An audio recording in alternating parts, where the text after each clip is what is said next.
And we are live, everyone. Welcome to our third blab, and I'd like to welcome tonight. First, let me introduce myself. I'm Rick Soetebier with Love for a Lifetime.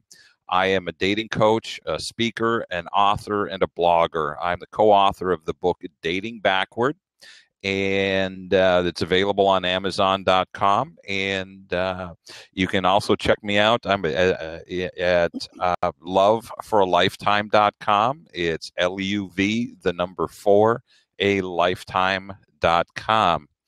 And Michele, why don't you introduce yourself? And I'm going to actually turn on a light in the background here so that there's just a little more glow on my side. Okay. Well, I'm not sure I've got my lighting up, and I'm new to Blab. So, am I coming across okay then? Yeah, okay, you good. Look great. Thanks. Okay. Well, this is a new experience for me, and I appreciate Rick that you invited me to join. So I'm always looking for new ways to reach clients and make a difference, share what it is that I do and the information that I love so much. And as Rick said, I'm Michele Jones, and I have my own business, Legacy Consulting Institute.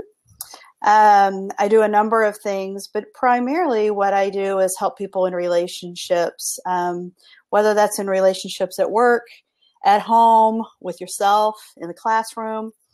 And I primarily focus on personality type and emotional intelligence.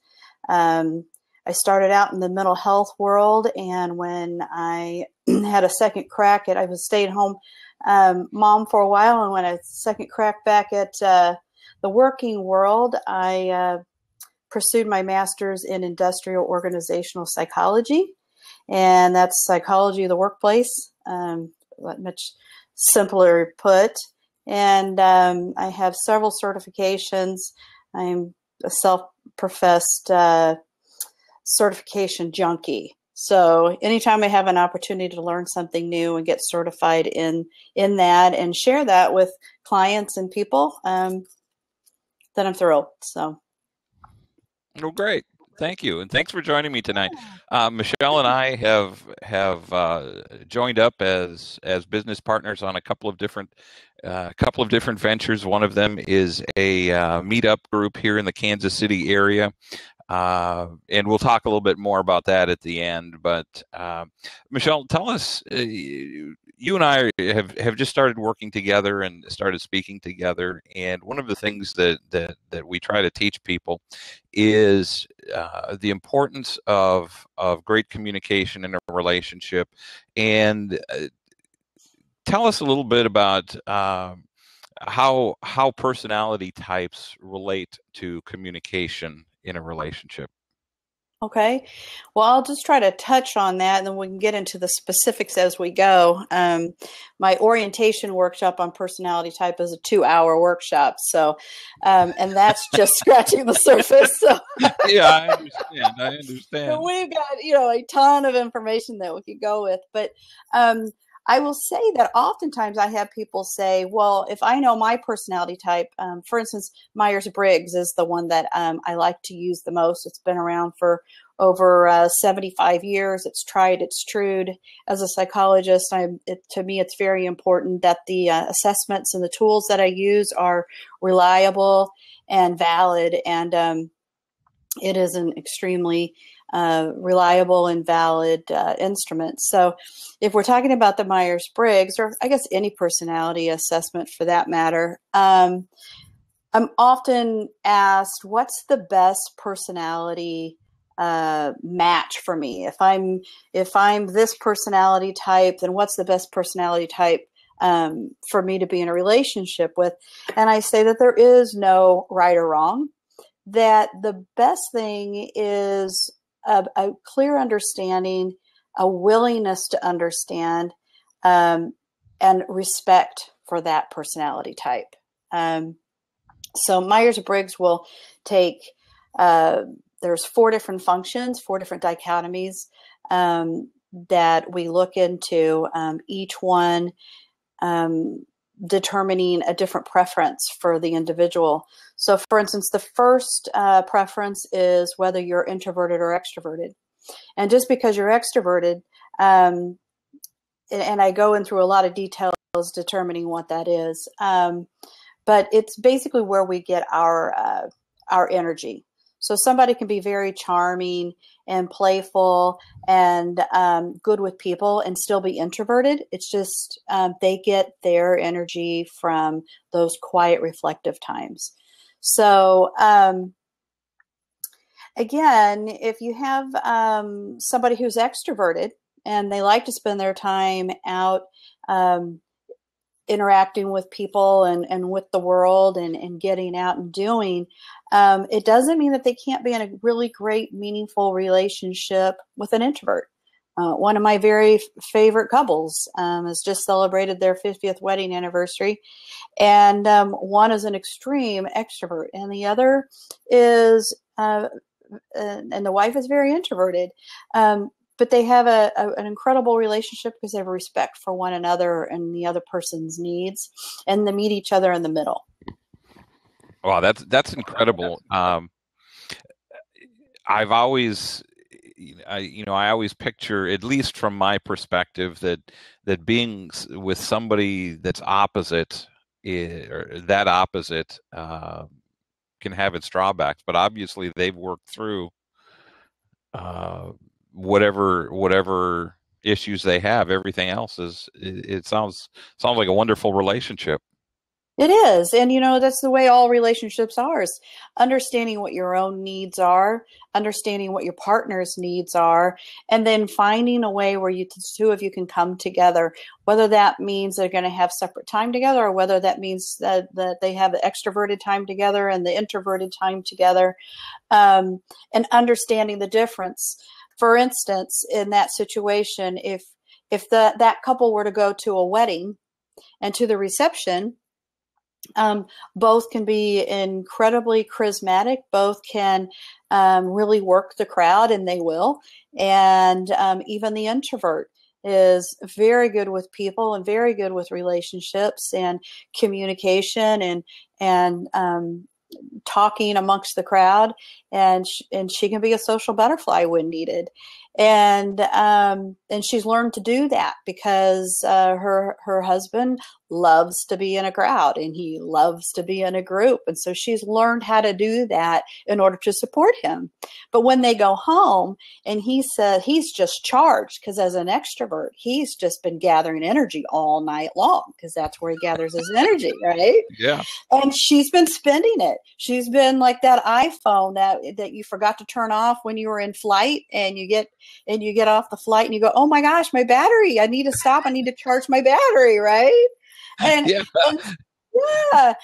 And so when they get home, he's pinging. He wants to share. Did you hear that the Richards are going to have they're going to be grandparents, and Bob's got a new job, and Gary and Don are moving to Seattle, and he wants to share, and she's completely drained, and so she has to be able to know what she needs, mm-hmm. and state that in a loving way, and make the request, and just say, you know what, honey, it's been a lovely time, and I know you've gathered all kinds of information, and I did as well.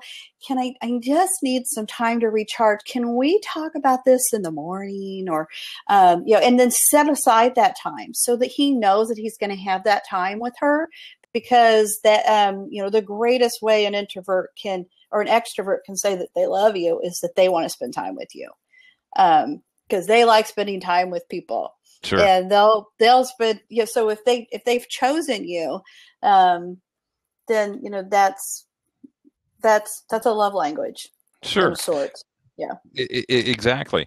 And one of the things that came to mind that recently I was reading about introverts and extroverts, and that we can have characteristics of both in us. Oh, absolutely. And one of the things that triggered that was the fact that you said that she can go to a social function and be every bit the social butterfly, but then she needs to wind down in a much different way Absolutely. than he does.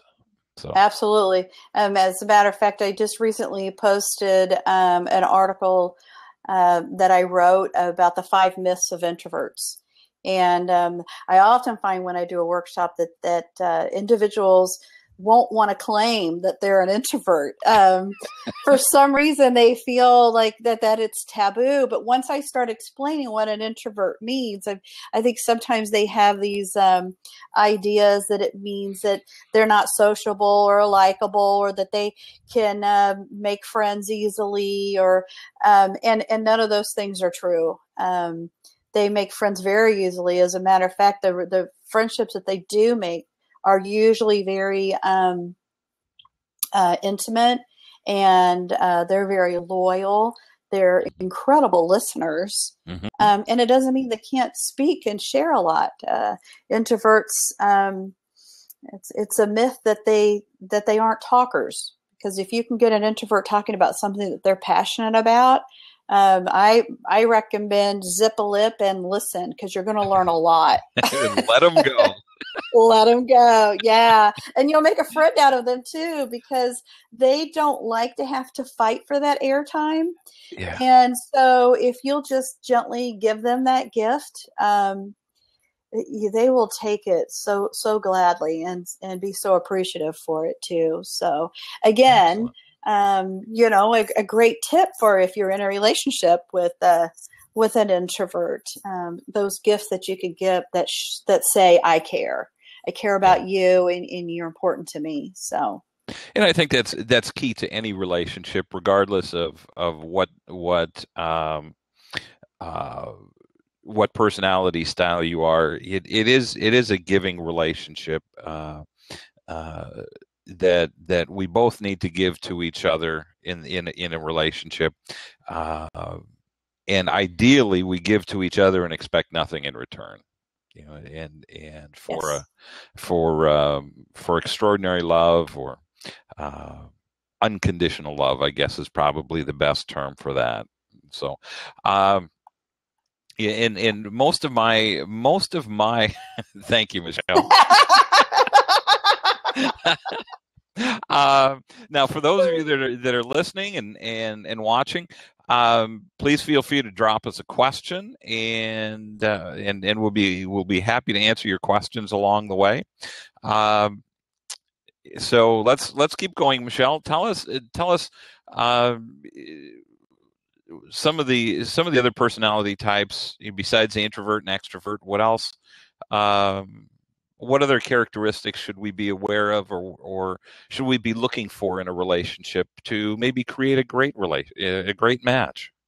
Sure. I would say another of the functions that I find can create some conflict, and can be troublesome if you're not aware, and that is the fourth of the four functions, and that is how you like to organize your world.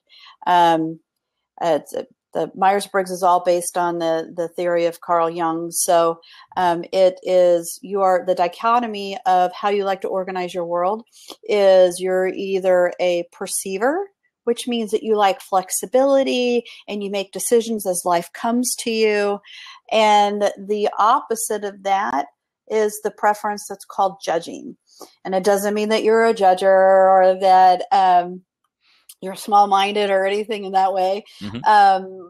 But what it means is that you like structure, you like to know what's coming up the pike, and you make decisions and live life based on the destination, very task-oriented and very goal-oriented.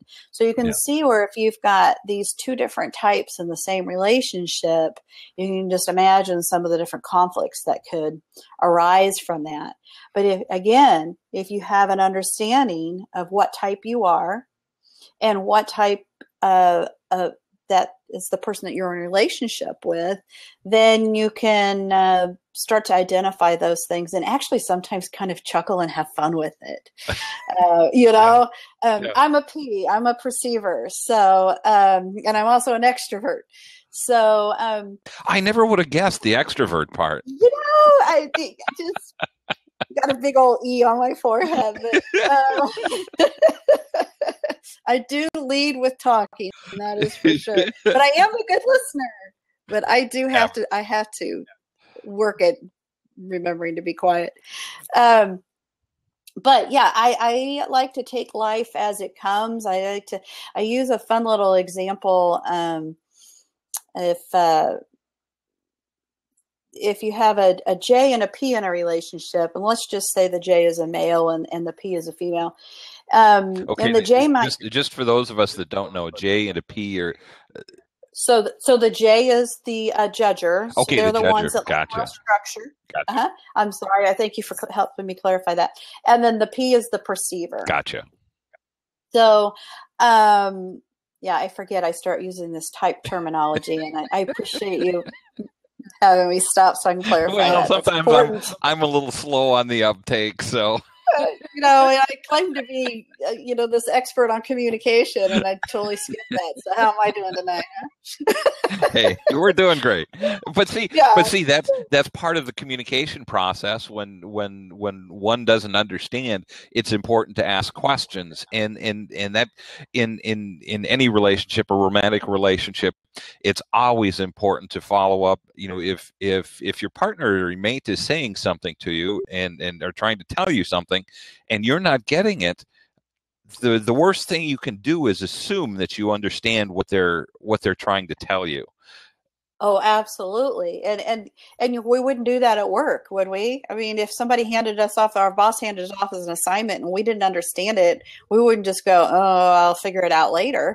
We would stop and say, okay, let me get some clarity on this so I make sure I get it the way you want it. And we should be expecting the same of ourselves in our personal relationships as well, whether that's be with a relationship with our kids, with our spouse, our parents, friends, and whatnot. Yeah, but absolutely.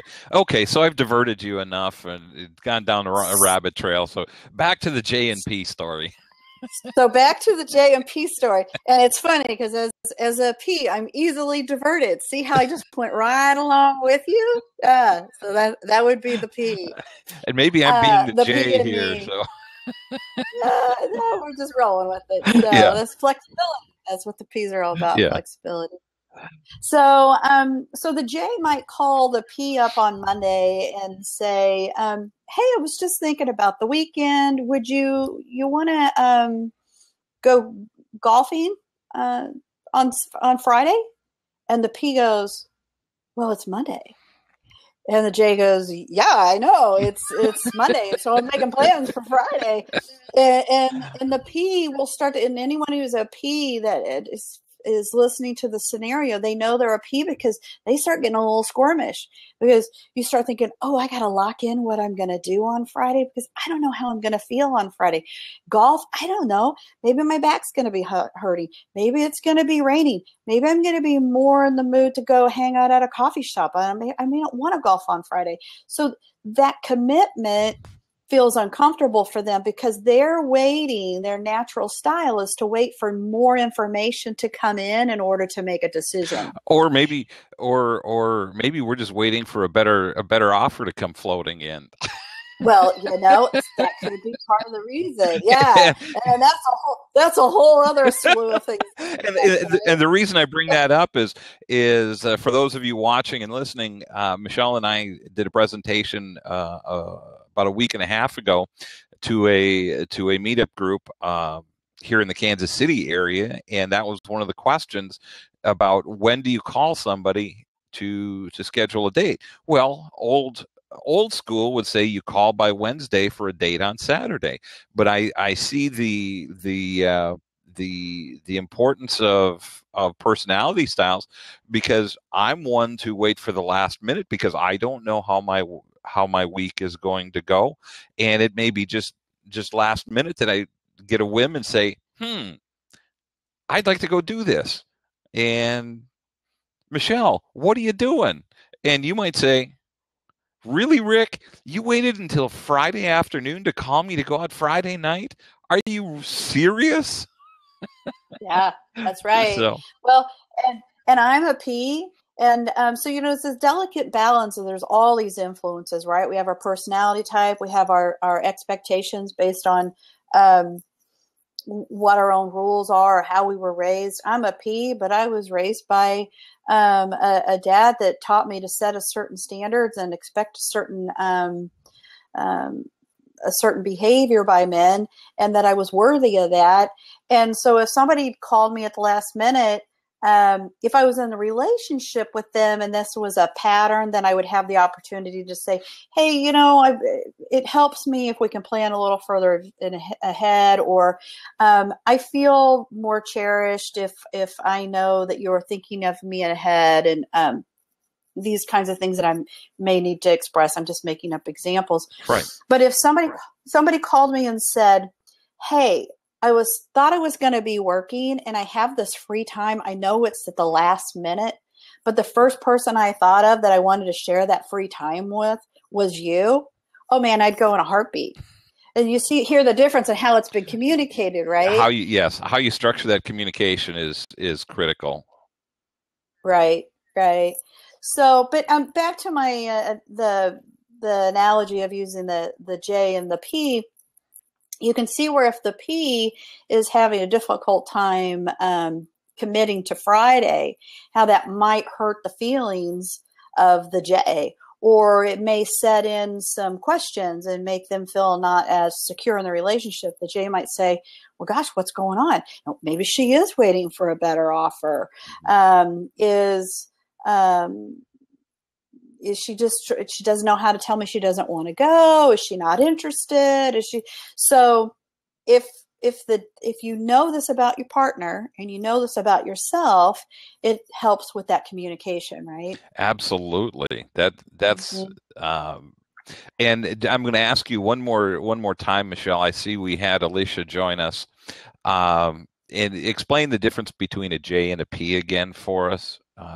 Sure. So it's the fourth of the four dichotomies or functions in the Myers-Briggs. The J is the judger, is what it's called. Doesn't mean that they're judging. Mm-hmm. But the J, they work with the end in mind. So they're always looking at the destination, and then they fill in how to get there. They're great task managers. They're great organizers of people. But they like to plan ahead and they like structure. The P, however, and the P stands for perceiving, they like flexibility. So they will wait till the last minute to make a decision, or they will pencil something in. Mm-hmm. P's don't like pens. So it's too permanent. P. P's don't like pens. They're too permanent. So, and yeah. So, but if you know that one likes to plan ahead and the other likes to wait for new information to come in order to make that decision, even if it's something as the example I gave just a bit ago was planning date night, then you. Again, it's about understanding the other person, understanding where they come from, and learning to understand their behaviors so that you're not filling in the blanks mistakenly. Sure. Now, in the illustration that you used of the J and the P, the J calling the P and the P kind of poo-pooing the situation. Yeah, another P. Oh, surprise! But putting off or pushing back, so to speak, as a J personality, would you call again on Wednesday and say, hey, we talked, or maybe Thursday, say, hey, we talked on Monday. You weren't sure what was going on Friday. How does your schedule look? What are you thinking? Would you like to get together and go do this? Right. I think it would the relationship the relationship would determine how you go forward with that. If you're in a relationship with this person, then it's about having a conversation and educating. Um, I'm a big advocate for educating the people that I'm in a relationship with. Mm-hmm. This is what I'm like. This is what I need. This is how I make decisions. These are my preferences. I have a tendency, and even showing my I call blind spots. I don't like to call them weaknesses, but blind spots, because if we're aware of them, then we know how to maneuver around them. And I'm not a real good finisher.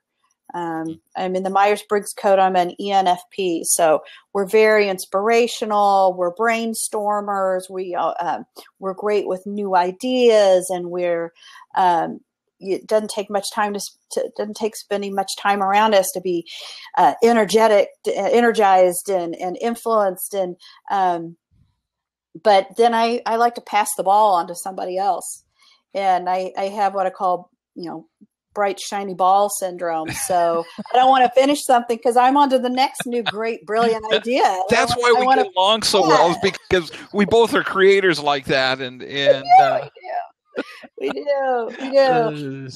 But we've both learned a lot of accountability, and you'll hear me say that a lot. It doesn't matter what the relationship is, whether it's somebody I'm in partnership with business, or if it's a client, whether it's my kids. I'll say, okay, I'm going to ask you to hold me accountable, and I will educate them. I will mean well, but I get very lost in the moment, and I appreciate the moment. And so it's not that you're not on my radar, but just know that that's what I do, and I can't change it about me. And so I'm just going to ask you to hold me accountable. So if I haven't called you back, circle back around. Professionally, I'm a lot better at it because I need to be. It's not that I can't do it. And that's the other important thing too about personality type, is it doesn't get to be an excuse for not showing up, or it doesn't get to be an excuse for not doing something well. You can't make yourself something that you're not, nor should your partner ask you to, nor should you ask it of your partner. However, understanding one another and learning how to navigate the waters together is important. Oh, absolutely. And one of the things that I've learned in relationships is, and you call it one thing, but I call it having our unwritten rules of how we live life. You talked about needing to be held accountable and educating people about your personality type, and a lot of those things I think fall under, for me, the unwritten rules. How we conduct our life, how we conduct business, how we do things. An example that you've heard me use in the past is that I was in a relationship that there was a pause in the conversation. I walked out of the room, and my girlfriend at the time started up the conversation again, and I walked back into the room. I was upset, and I had to pause myself because it wasn't anything she said. I couldn't hear what she said. All I knew is she was talking, and I was in another room. And so I had to stop, and it just absolutely, it dawned on me. It was a surprise that I had a learned behavior from my marriage, that my ex would do that, and it triggered a response that it didn't make any difference how many times I tried to explain, I'm not in the room, stop talking. And I didn't say it that way, not all the time anyway. Or there's the old eyeball theory, right? Yeah. If I can't see your eyeballs and you can't see mine, there's a good chance we can't hear one another. So reposition yourself. Yeah, there you go. There you go. It's real simple. That's a our dogs know how to do it, right? Exactly. But the point is, I was able to recognize one of my triggers for one of my unwritten rules, and that was, we don't talk to each other when we're try to have a conversation when we're in separate rooms. So I think that goes to the point that you were trying to make a couple of minutes ago, is having those conversations when you're in a relationship. What are your unwritten rules? Mm-hmm. And the other factor there is recognizing your unwritten rules, or the things that that because you made a comment that last week that was just perfect. We just assume everybody's operating under the same set of rules or beliefs that we are, Right. And and we each have our own owner's manual, right? And exactly. a lot of that material is the same and overlaps, but it's not the same, and it may not be interpreted the same. And it's our job to educate. A dear friend gave me a phrase years and years ago, and I live by it. And that is, we teach people how to treat us. And we do that in a number of ways. And one of those is just verbally expressing what we need. And you got to do it in a loving, kind way. There's no judgment. Any more than it would sound accusing if you were reading from your owner's manual, right? Exactly. There's no judgment. I mean, you got to put a key in the car to turn it. How do you judge the car? It's what you do. That's So, right. And I think that brings up another great point, is that um, that oh God, I just had one of those senior moments, and boom, it was gone. so glad to know I'm not alone. That no, it's gone again.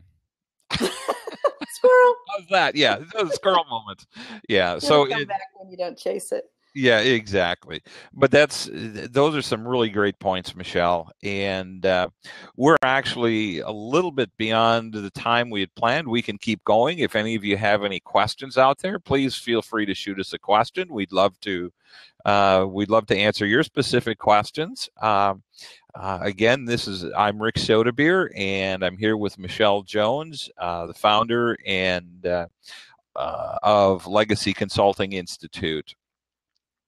Um, Gosh, that question just keeps bouncing right on the periphery of my mind here, and it's making me crazy. And I know as soon as we shut down that it'll come back to me, and it really is a good question. I know it just has to be. So um, we can go for another few minutes if y'all would like us to. Michele, what other tidbits of personality can you tell us about relationships, and or some key identifiers that we might look at when we're meeting somebody, when we're getting into a new relationship? What are some of the key identifiers that we should look for in different personality types?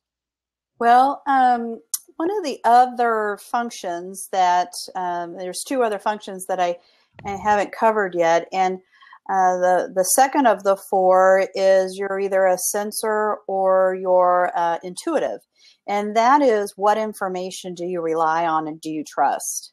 So sensors are just as it sounds. Can concrete? Can you taste it, feel it, smell it, hear it? Very concrete. And the intuitive, they trust their gut. They think more in patterns and in concepts, theories. I happen to be an N for intuitive. It's the S for the sensor. And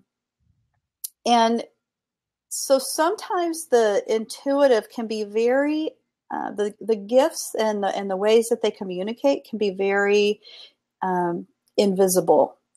It's things that you don't see, particularly if you're an S. So if you're an S and you're looking for the concrete things, the things that I'm doing or that I'm saying, you might miss the gifts that I'm giving you, such as I love to talk.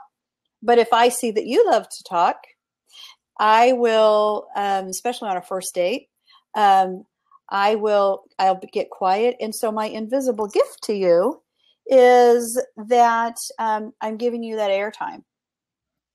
Gotcha. And yeah, so if you're on a first date, just because somebody's being quiet does not necessarily mean that they're an introvert. Mm-hmm. It could mean that they're picking up that you like to have that airtime and they're giving you this invisible gift. So you would start to gather some information if you wanted to know. Mm-hmm. So you would start to ask, what activities do they like to do? And of course, this takes a lot of training, but it's not rocket science, but it's certainly interesting. And I do have to say that I have to watch myself because I'm always profiling. But then again, I say I can't help myself. But I truly love all the personality types. There are each of the functions is valuable, is incredibly valuable. The third of the fourth function that I hadn't covered yet is how you make your decisions. So you're either a thinker or a feeler. So the thinker, makes their decisions based on logic, based on they're very objective, and the feeler makes their decisions based on how it affects those people involved in the decision. And so they make a very empathetic decision. Although both of them will say that they're making a very fair decision, but their idea of fair is not the same. So there are certain traits that start to show themselves as you have a conversation back and forth, but they can show easier based on the questions that you ask. How do they like to spend their time, and that'll tell you a lot about their whether they're extroverted or introverted. Gotcha. Mm-hmm. Yeah, there's some really amazing stuff in there, Michele. I promise that I'd only keep you till about 7:30. It's 7:37 now. If you want to run another 8 minutes, we'll go to 7:45, or if you're ready to call it a night, because I know you've got other things going on tonight. I'm happy either way. Okay. Well, why don't we go? Why don't we go about another 8 minutes? We'll go to quarter to 8, and then we'll pull the plug. Okay. Because there's some you have some really great material.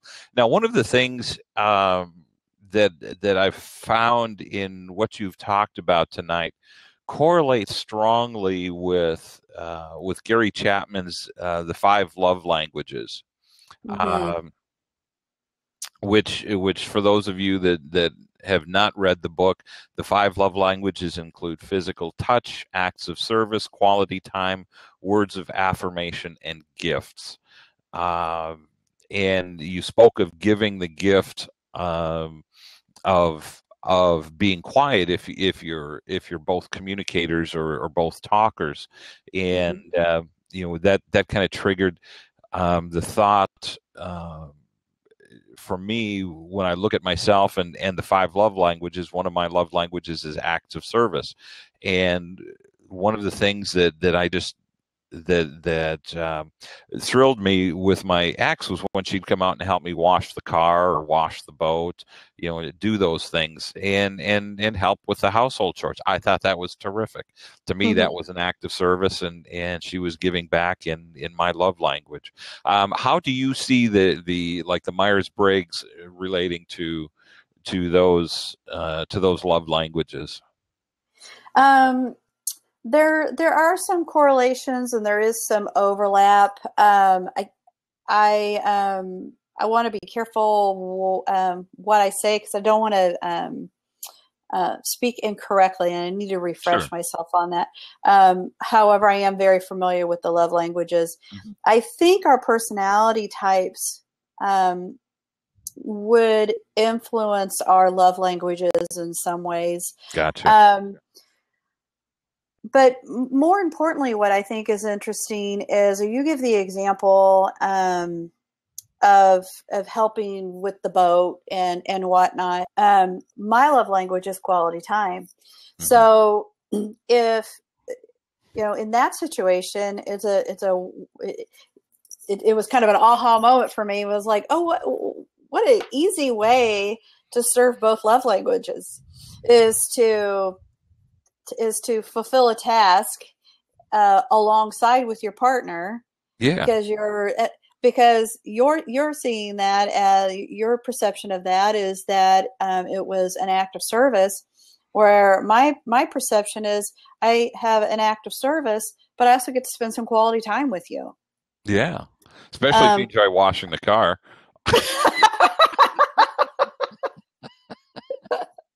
Yeah, that's real quality time, isn't it? Whatever. Hey, you know what? Quality time is quality time. My kids are True.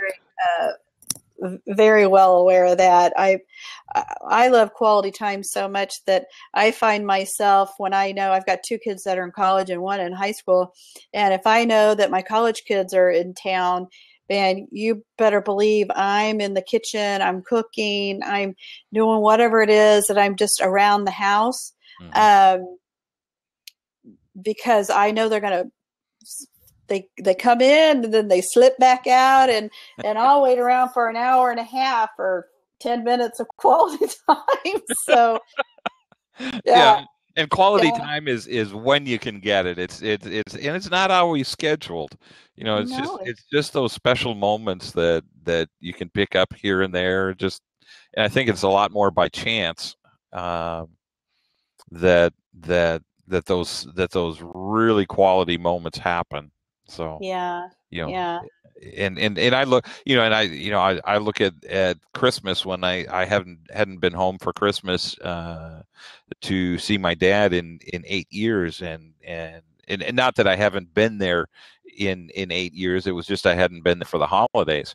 And mm-hmm. it was wonderful to spend time with him, and we just had a grand time, and it was just that was a trip or a time spent with him that I will cherish for the rest of my life, because it was some of the best time we spent together in our lives. So, And I'm sure a lot of that was just being present. I think that's a whole other topic. That's a whole other blab topic, is being present, and how to be present. And everybody has their own way. Again, you got to communicate what that is, but it very seldom includes technology. Um, if you can be face to face, if yes, face to face is an option, right? yeah, tonight's not quite one of But those options. when you can't be Yeah, together face to face, or you're trying to reach multitudes of people, that's another thing. But yeah, um, yeah, and I a whole think topic in itself. I think that's an important point to those that have just joined us. We're sharing ideas on personality types in relationships, and I think one of the things that especially in a new relationship, you have to be able to communicate your personality type. If you don't know what your personality type is, give Michele a call, or check her out on the web at www.legacyconsultinginstitute.com. Um, but it's important to understand your characteristics, your personal characteristics, uh, and who you are, because then you can communicate it to a new uh, and I guess most of what I'm looking at as a dating coach, I'm looking at mostly new relationships and finding that extraordinary relationship, whereas maybe you are more in the relationship, after the budding relationship, as it's growing, as it's maturing. Most of my work is on the early end of that, and so most of my perspective comes from that side. Sure. And so that's why I always say it's great to start communicating these things early on, so that your relationship has a much greater chance of success, because you understand each other much more quickly, as opposed to waiting, sometime down the road and saying, "Oh yeah, this is important to me," and Right. only after it's caused a lot of umpteen risk. problems. Yeah, exactly. Sure. Exactly. Sure. Yeah, you got to communicate that up front, especially. I think sometimes people, when they're first starting out, they have a tendency to keep their wants and their needs to themselves because they're afraid that this potential new partner won't agree with it or finds it unattractive or isn't going to want to meet that need. And I say I prefer to know that up front. I wouldn't want to be selected for a job that I didn't qualify for, or maybe I qualified for, but I just wasn't interested in the task that it required. Yeah. I like to know that up front before I signed up for the job, and I think relationships are the same. The I will put a little plug for my website. I think that yourself and the viewers would really enjoy some of the posts that I've just written. I write a lot of articles and posts and a lot of information about personality type and emotional intelligence. But with Valentine's coming up, I have a post for each of the 16 personality types. And each of those posts singles on one of the 16, and it lists what they look for in a relationship and what they bring to a relationship. So it'd be worth going to the website or following me on Twitter, Facebook, LinkedIn. I'm on all three. So Absolutely. Yeah, and we try to share each other's things, and promote each other. And along that line, my website is Love for a Lifetime, love, LUV, the number 4, a lifetime.com. I'm Rick Soetebier, dating coach, author, speaker, and blogger. The name of my book is Dating Backward, and that is a play on words because most of us do it backwards, and we try to take you back to the beginning of dating and understanding the importance of gaining clarity of what you want in a relationship. I hope tonight has been beneficial for all of you that have tuned in and checked in. We've got a lot of good things going on between the two of us. Michelle's got some workshops coming up. Michelle, you want to plug those real quick? And sure. we are in the Kansas City area. So if you're in the Kansas City area and watching or see this, plug away, Michelle. Absolutely. So again, you can find the dates and the time and the location of the workshops on my website or on my social media. They're coming up in February. I have a communication based on personality type. So we'll be digging a lot deeper than what we went over tonight. That I suggest for anybody who's in a relationship with anyone, whether it be work, child, parent, spouse, and even a relationship with yourself. It's not until we understand our own selves that we really can make sure that we show up to a relationship the way that we need to. And then the other workshop is parenting based on personality type. So knowing your personality type and the personality type of your child at any age, I recommend age 6 or above. We'll talk about personality type development in that workshop as well. Which of the functions start showing at what ages, and so you can start to determine whether your child's extroverted or introverted. It's very important in helping them with learning in school, how to help them function through the relationships of their friends and whatnot, and setting goals and whatnot. So that'll all be covered in the parenting based on personality type workshop. Very good. Michelle, Yeah. thank you for joining me tonight. It's been an absolute blast. We've blown through 50 minutes. We had planned for 30, and this is going to be a fun one to load onto YouTube. Excellent. So anyway, thank you everyone for tuning in. And Michelle, thank you. Have a great evening, and we'll see you tomorrow night at the ACA Business Club in Overland Park for the Singles Mingle or the Kansas City Singles Mingle Meetup group. So, folks, thanks for joining in. Have a great evening, and we'll see you all next Wednesday. We'll be back to our regular Wednesday evening at 7 o'clock. Thank you, Thanks. everyone. Thanks for having me, Rick. My pleasure. Good night. Good night.